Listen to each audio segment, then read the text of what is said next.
السلام علیکم ورحمۃ اللہ وبرکاتہ۔ بسم اللہ والحمد للہ والصلاة والسلام علی رسول اللہ، اما بعد۔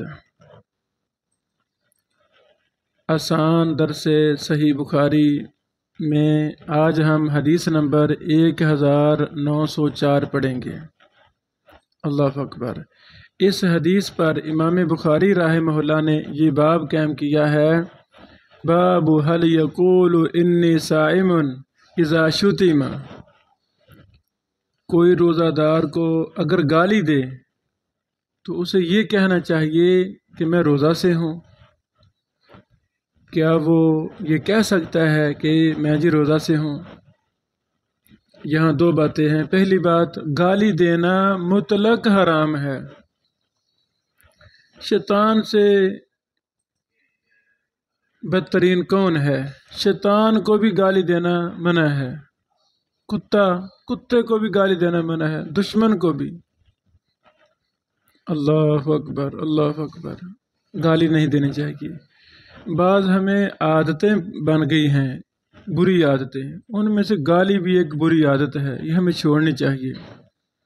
بات بات پہ گالی، ہر کسی کو گالی نہیں، یہ انداز تکلم نہیں ہے۔ اچھا بولنا، میٹھا بولنا، گالی کے بغیر بولنا، یہ صدقہ ہے، نیکی ہے، مفت کی نیکیاں ہیں۔ اللہ اکبر۔ لمبی حدیث ہے۔ اس حدیث کا جو ہمارا مسئلہ ہے، باب کے متعلق مسئلہ اسی حدیث میں ہے، فَإِن سَابَهُ أَحَدٌ أَوْ قَاتَلَهُ فَلْيَقُلْ إِنِّي امْرُؤٌ صَائِمٌ۔ اگر کوئی گالی دے اس کو یا اس سے لڑائی کرے تو اسے کہہ دینا چاہیے کہ اللہ کے بندے میں روزے دار ہوں، اور یہ کہنا جائز ہے، کوئی حرج نہیں ہے۔ کیوں؟ ہو سکتا ہے وہ گالی دینے والا یا لڑائی کرنے والا روزے کے احترام میں ہی باز آ جائے، گالی دینے سے رک جائے۔ اللہ اکبر، اللہ اکبر۔ یہ ریاکاری نہیں ہے، کوئی یہ کہے جی یہ ریاکاری کر رہا ہے، ایسی بات نہیں ہے۔ یہ تو وہ اپنی اصل حقیقت بتا رہا ہے دفاع کے انداز میں کہ بھائی میں لڑنا نہیں چاہتا۔ یہاں سے یہ ثابت ہوا کہ روزے دار کو کسی کو گالی نہیں دینی چاہیے۔ اگر وہ دے گا گالی تو پھر اس کا روزہ بے فائدہ ثابت ہوگا، اس کو کوئی فائدہ نہیں ملے گا۔ اللہ اکبر، اللہ اکبر۔ اسی حدیث میں رفث جاہلانہ کاموں سے بھی منع کیا گیا ہے۔ لمبی حدیث کا ہم صرف ایک ٹکڑا جو ہمارے متعلقہ ہے وہی میں نے بیان کرنا چاہتا تھا کہ ہمیں گالی سے پرہیز کرنا ہے۔ روزے کے علاوہ بھی ہم نے گالی نہیں دینی، روزہ میں تو بلولا نہیں دینی۔ اللہ اکبر، اللہ اکبر۔ اللہ تعالی ہمیں اس مبارک حدیث پر عمل کرنے کی توفیق عطا فرمائے اور ہماری زبان گالی سے پاک ہو جائے، کسی کو بھی گالی نہیں دینی۔ لڑائی ہو گئی ہے تو منافق کی علامت ہے، وہ گالیاں دینا شروع کر دیتا ہے، بہتان لگانا شروع کر دیتا ہے۔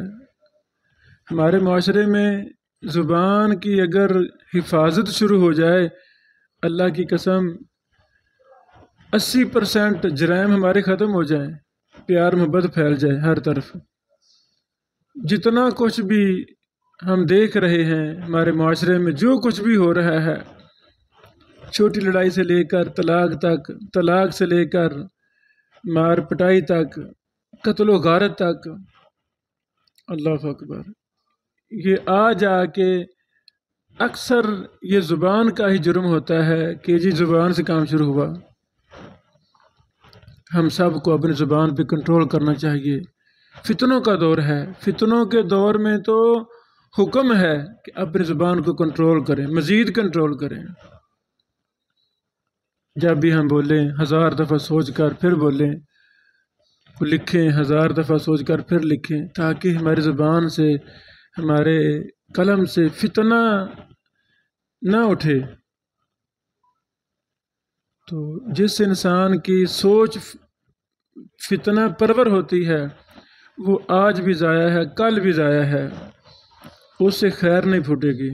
وہ ساری عمر شیطان کو خوش کرنے کے لیے فتنے ڈالتا رہے گا، اسے کچھ نہیں ملے گا۔